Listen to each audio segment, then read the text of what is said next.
Imagine for a moment that on the very first day of class, you assign a huge semester-long project. Now, this project is so big and so important that it will determine if a student passes or fails your class, and essentially if the student graduates or fails out of school. The only guidance you give to your students on this project is that they need to address 3 topics. Other than that, you provide no other guidelines. You don't discuss how the project will be assessed or what the students need to do in order to be successful. Now, a few students, those that are a member of a special club, have access to older students that have previously taken your course. These older students provide a ton of advice and guidance on how to be successful on this project.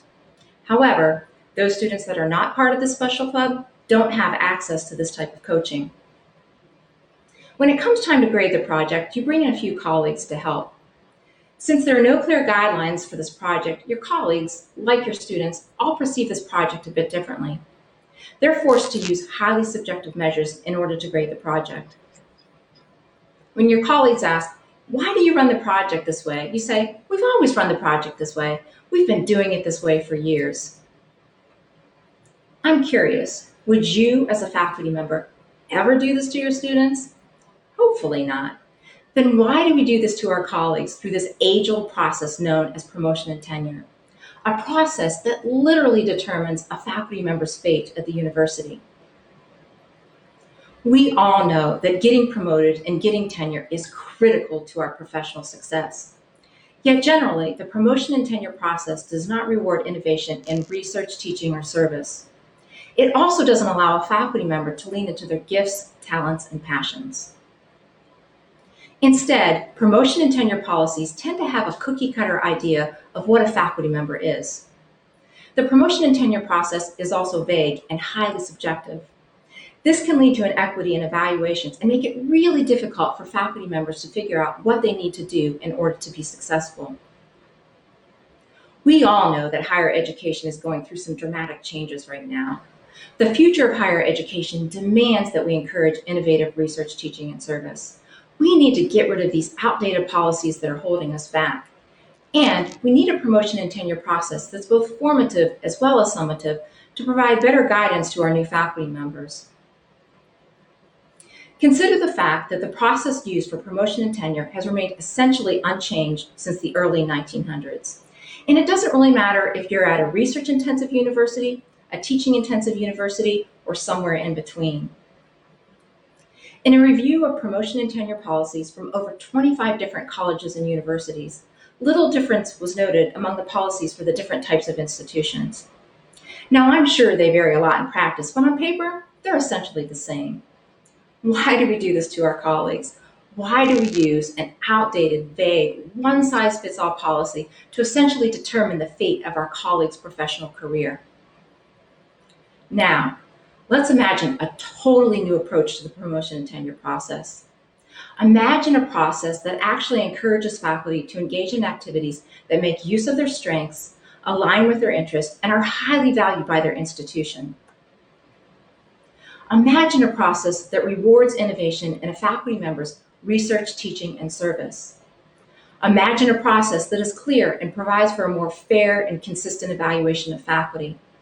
And finally, imagine a process that actually helps a new faculty member define a clear developmental path so they know where to focus their time and energy.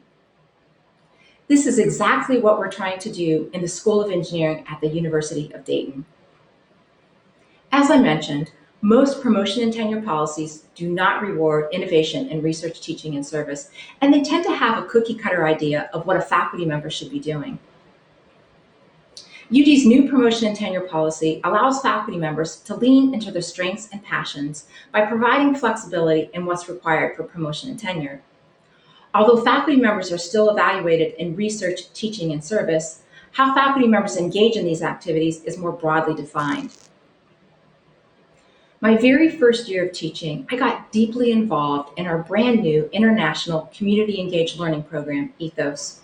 In a few short years, this program became internationally recognized and a signature program of the university. In addition to running the program, I also published and presented about Ethos and wrote grant proposals to seek funding for this work. I never would have imagined that my work with Ethos A program that was so very well aligned with the mission of my university would have a negative impact on my professional success, but it did. When it came time for me to be evaluated for promotion and tenure, all of my work with Ethos was placed into the service bucket. And frankly, service counted for very little in the promotion and tenure process. I almost didn't get tenure. This experience was personally devastating to me. Working with Ethos leveraged my skills and passions, added tremendous value to the university, and contributed to a body of research on community engaged learning, but was not rewarded by our old promotion and tenure process. My work with Ethos would absolutely be rewarded in our new promotion and tenure process. UD's new policy allows faculty members to be evaluated on individualized but mutually agreed upon expectations and outcomes that align with the strengths and interests of the faculty and help meet the diverse needs of the department and the school. By allowing faculty members to lean into their strengths, it will also help develop more holistic and effective departments. After all, do we really want all of our faculty members to be exactly the same? Isn't there inherent value in diversity of strengths and work? Again, the future of higher education demands that we encourage innovation in research, teaching, and service, that we get rid of those outdated policies that are holding us back. And we need to consider ways we can create a promotion and tenure process that's both formative as well as summative. It's time for universities to abandon the outdated idea of the cookie cutter faculty member and the one size fits all method of evaluating faculty for the purpose of promotion and tenure. Generally, promotion and tenure policies are considered to be only summative. But what if a promotion and tenure policy could actually help a brand new faculty member define a clear developmental path so they know exactly where to focus their time and their energy and how to be successful? UD's new policy is both formative as well as summative. It includes tools to aid in career planning, self-assessment, reflection, and continuous improvement. It helps a brand new faculty member define a clear developmental path through the creation and use of a professional strategic plan.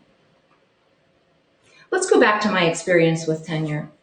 As a new faculty member, I wanted nothing more than to excel in my job and to engage in activities that added real value to my department, school, and university. The problem is, I felt like I was shooting darts blindfolded. I can guarantee you that had I had access to a clear promotion and tenure policy that required me to create a plan for my professional growth, I would have felt far more empowered and equipped to make better decisions about where I focused my energy and efforts. UD's new promotion and tenure policy is formative. It provides clear guidance for new faculty members and tools to help them check their progress along the way. It provides both a clear destination for faculty as well as a roadmap to help them get there. We invest so much in recruiting and hiring a faculty member. Shouldn't we also help them succeed? Making our promotion and tenure policies more formative is one way we can do this. Like those students that I described at the very beginning of my talk, who were struggling through that confusing and frustrating class project, our junior faculty colleagues deserve more. The future of higher education demands more. And if we can encourage innovative research, teaching, and service, we'll offer more. My faculty friends, we can do so much better when it comes to evaluating and helping our junior faculty colleagues succeed through the promotion and tenure process. The future of higher education demands that we encourage innovative research, teaching, and service. Together, let's explore ways to get rid of those outdated policies that are holding us back. We owe this to our colleagues, we owe this to our institutions, and frankly, we owe this to our future. Thank you.